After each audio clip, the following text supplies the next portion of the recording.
Pertanyaan yang sering ditanyakan ke kami sebagai apologet itu adalah Nabi Muhammad SAW itu tidak pernah mengajarkan akhlak yang baik. Tidak ada yang bisa ditiru dari Nabi Muhammad. Nah ini pertanyaan. Nah, bagaimana cara kita mengcounter itu? Nabi Muhammad adalah rasul bagi umat Islam. Paulus rasul bagi mereka. Berarti supaya seimbang kita harus adu nih antara rasul dan rasul. Nah, kita tanamkan kemudian pemahaman terhadap penikmat dunia apologet bahwa di Kristen tak ada satupun di antara mereka yang mengetahui sejarah hidup Paulus. Kalau Nabi Muhammad, sirah nabawiyah lengkap, bisa kita baca. Itu yang pertama. Yang kedua, Nabi Muhammad secara silsilah lengkap. Paulus, nama ayahnya saja nggak ada yang tahu. Sampai hari ini, sudah 2000 tahun lamanya.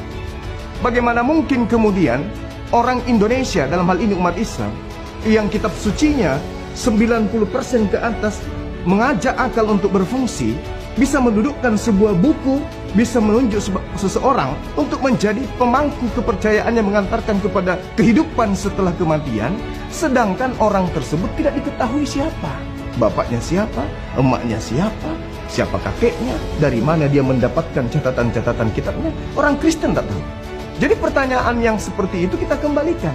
Ketika Nabi Muhammad dikatakan pedofil, ketika Nabi Muhammad diceritakan kemudian sebagai orang yang suka dengan janda misalnya, ini fitnah yang sering terjadi. Maka untuk mengcounter itu, tunjukkan satu manusia di zaman Rasulullah yang menceritakan kisah seperti tuduhan Anda. Sederhana kan? Nah sekarang tolong tunjukkan orang yang sesaman dengan Paulus yang menceritakan tentang kisah hidup beliau. Dari dia lahir sampai beliau meninggal dunia. Ada buku yang boleh kami umat Islam baca supaya kami bisa tahu selayak Nabi Muhammad kami tahu kisah hidupnya, kami pun rindu ingin mengetahui kisah hidupnya pengarang kitab Saudara Kristen. Ada cerita itu, ada buku itu, biar kami beli. Tapi sampai hari ini 2000 tahun sampai 2 jam sebelum kiamat buku itu tidak pernah akan ada. Artinya mereka menerima sebuah pengajaran yang sifatnya masih fiktif.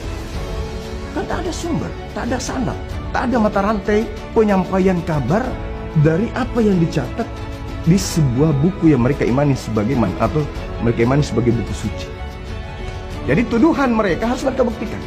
Yang mengetahui Nabi Muhammad, siapa beliau, bagaimana tindakan beliau, akhlak beliau, adalah keluarga beliau, masyarakat beliau, sahabat beliau, murid-murid beliau, orang yang sesaman dengan beliau, orang yang sebangsa dan setanah air